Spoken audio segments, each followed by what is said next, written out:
हाँ। मुद्दा ही नहीं है, मुद्दाविहीन हो चुके हैं। मैं सारी बातों को आपके समक्ष रखना चाहूंगी। नेशनल वैक्सीन पॉलिसी 1 मई 2021 से हमारे देश में लागू की गई और ये जो नेशनल वैक्सीन पॉलिसी आया, इसके पीछे हमारा बहुत परिश्रम था।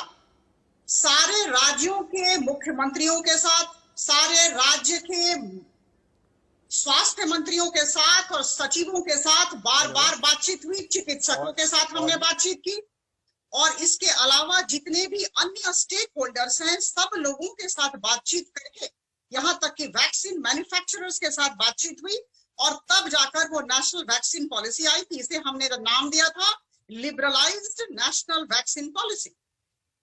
जब मुख्यमंत्रियों से बातचीत हो रही थी तो आदरणीय प्रधानमंत्री जी को सबका सुझाव आया और राजन मैं कहूंगी कि सबने आग्रह किया, सबने गुजारिश की कि उन्हें कुछ छूट दी जाए। उन्होंने कहा था, मुझे याद है वो एक्सप्रेशन, टीकाकरण का विकेंद्रीकरण, decentralisation of the vaccination process, ये अधिकांश मुख्यमंत्री चाहते थे। मैं आपको बता दूं, मैं उड़ीसा राज्य से हूं, मैं भुवनेश्वर की सांसद हूं।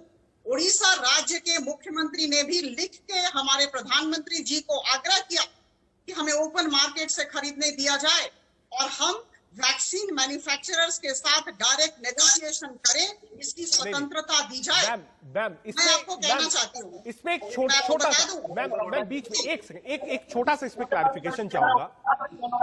एक छोटा सा क्लैरिफिकेशन इसमें मैम आपसे चाहूंगा। मैम, पहले जो वैक्सीनेशन पॉलिसी बनी, ये हुआ कि स्टेट भी प्रोक्योर करेगा। कई स्टेट्स ने अब ग्लोबल आप कह सकते हैं प्रोक्योरमेंट पॉलिसी के तहत टेंडर्स भी दिए, चाहे वो राजस्थान हो, चाहे वो महाराष्ट्र हो, दिल्ली ने भी बात करी, फिर वैक्सीन नहीं मिली। तो कोर्ट ने भी कहा कि एक फेडरल स्ट्रक्चर है इस देश का और फेडरल स्ट्रक्चर के तहत सरकार अपने हाथों में ले और स्टेट्स को दे। लेकिन इस चीज में मैं आपको कहना चाहती हूं, आप मुझे बोलने का मौका दें। हाँ मैम इसमें ऐड कर दूं, इस चीज में काफी देर लगी क्योंकि पिछला जो 1 महीना बीता है मैम, एक तरफ थर्ड वेव की दस्तक है, पिछला जो 1 महीना बीता है उसमें वैक्सीनेशन सेंटर्स बंद रहे हैं। 18+ को तो बिल्कुल वैक्सीन नहीं मिली है। मुझे बोलने का मौका दें, मैं आ रही हूं वहां तक।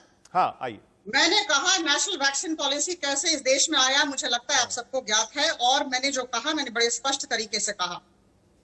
मुख्यमंत्रियों के आग्रह के बाद वैसी नेशनल वैक्सीन पॉलिसी की गई। उसके बाद मुख्यमंत्रियों ने अपने स्तर पर ग्लोबल टेंडरिंग की शुरुआत की।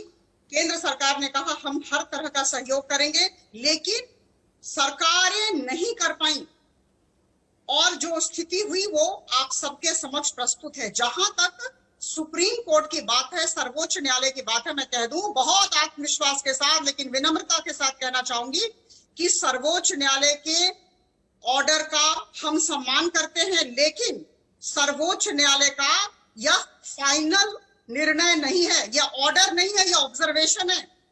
जून 30 को दूसरा डेट है, दूसरी तारीख है, हमें कहा गया है एफिडेविट लेकर जाना है और हम इस एफिडेविट में हमने जितना भी काम किया है हम सविस्तार उसका वर्णन करने जा रहे हैं। जब मैटर सब जुडिस है तो हम कैसे कह सकते हैं कि सुप्रीम कोर्ट ने अपना फैसला दे दिया। अभी जब सारे राज्य के मुख्यमंत्रियों ने फिर से आग्रह किया प्रधानमंत्री जी को कि हमसे नहीं संभल रहा है, हम 18 से 45 वर्ष के लोगों को नहीं दे पा रहे हैं। ठीक है प्राची, तो आप कुछ करें। आपका कहना है कि स्टेट्स संभाल नहीं पाए, स्टेट्स ने लिख दिया, उसके बाद प्राइम मिनिस्टर को ये कमान अपने हाथ में नहीं पड़ी। वैसे साहब बिल्कुल, अपराजिता जी का कहना है कि जो विपक्ष था, स्टेट्स थे, स्टेट्स ने कहा हमसे नहीं संभल रहा। जब नहीं संभाल पाए तब प्राइम मिनिस्टर के पास गए, फिर प्राइम मिनिस्टर संभाल रहे हैं। मैं आपका ट्वीट कोट करूंगा, thanks to PMO India for another episode of an unnecessary lecture that could have been a press release. Reversal of vaccination policy seems to be result of Supreme Court order, although blame of a terrible vaccine policy. आपने बिल्कुल विरोधाभास दिखाया और कहा कि ये supreme court का pressure था और आपने कहा कि एक फेल्ड वैक्सीनेशन पॉलिसी थी, वो मोदी साहब ने देश को दी। ओवैसी साहब। बिल्कुल बिल्कुल, मैं इस बात को सही मानता हूं क्योंकि जो बीजेपी के मैडम मेंबर ऑफ पार्लियामेंट हैं, वो मेरी बात से मुत्तफिक होंगे क्योंकि वो सिविल सर्विस में भी बड़ा बखूबी अपनी खिदमत अंजाम दी है कि भारत के संविधान में एंट्री 29 जो कंकरेंट लिस्ट में